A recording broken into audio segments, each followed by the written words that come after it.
ಈ ಒಂದು ರೈತರ ನೆರವಿಗೆ ಬರಬೇಕು ಅಂತಕ್ಕಂಥ ಮಾತನ್ನ ಸ್ವಾಮಿನಾಥನ ವರದಿ ತುಂಬ ಅಂತೇಳಿ 1947ರಲ್ಲಿ ಪ್ರತಿಷ್ಠಾಪನೆ ಆಗಿರ್ತಕ್ಕಂಥ ರೈತ ಮಿತ್ರ ರೈತಗೆ ಅವಾಗವಾಗ ಅತಿವೃಷ್ಟಿನಿಂದ ಅವಾಗವಾಗ ಅನಾವೃಷ್ಟಿನಿಂದ ರೈತ ಕಂಗಾಲಾಗ್ತಾನ.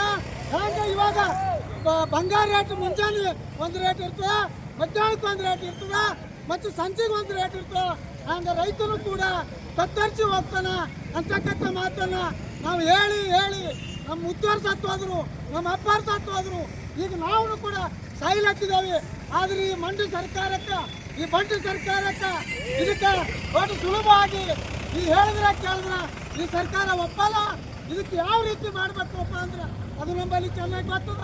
ಇಂಥ ಸರ್ಕಾರಕ್ಕೆ ಏನು ಮಾಡಬೇಕು, ಎಂತ ಮಾಡಬೇಕು, ನಮ್ಮ ಮುಂದಿನ ನಮ್ಮ ಪೀಳಿಗೆಗೆ ಏನು ಇಡಬೇಕು, ಏನು ಇಡಬಾರ್ದು, ರೈತ ಉಳಿಬೇಕಾ, ರೈತನು ಸತ್ತೋಗ್ಬೇಕಾ ಅಂತಕ್ಕಂಥದ್ದು ಈ ಸರ್ಕಾರ ಗೊತ್ತಿಲ್ಲ. ಆದ ಕಾರಣ ಈ ಸರ್ಕಾರಕ್ಕೆ ಏನೇ ಬಂದರೂ ಕೂಡ ಮಂಡಿದನ್ನ ಉಪಯೋಗಿಸಬಾರ್ದು.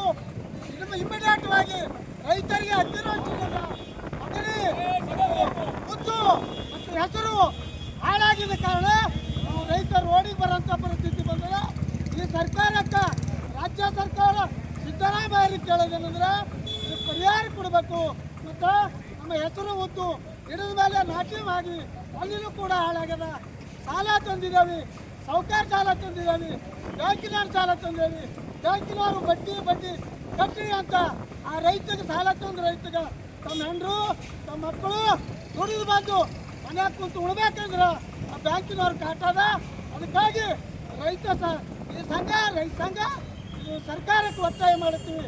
ಈಗಾಗಲೇ ಬಂದು ಇದಕ್ಕೆಲ್ಲ ಪರಿಹಾರ ಕೊಟ್ಟರು ಕೂಡ ಸಿಗಲಿಲ್ಲ ಅಂದ್ರೆ ಹೆಚ್ಚಿನ ಪ್ರಮಾಣದಲ್ಲಿ ನಮ್ಮ ಹೆಂಡ್ರು ನಮ್ಮ ಮಕ್ಕಳು ನಮ್ಮ ದನ ನಮ್ಮ ಕುರಿ ನಮ್ಮ ನಾಯಿ ಕೂಡ ತಂದು ರೋಡ್ ಮ್ಯಾಗ ಇಳಿಸ್ತೀವಿ ಅಂತಕ್ಕಂಥ ಮಾತನ್ನು ಹೇಳಿ ನನ್ನ ಎರಡು ಮಾತುಗಳನ್ನು ಮುಗಿಸ್ತೀನಿ. ಜೈ ಜವಾನ್ ಜೈ ಕಿಸಾನ್.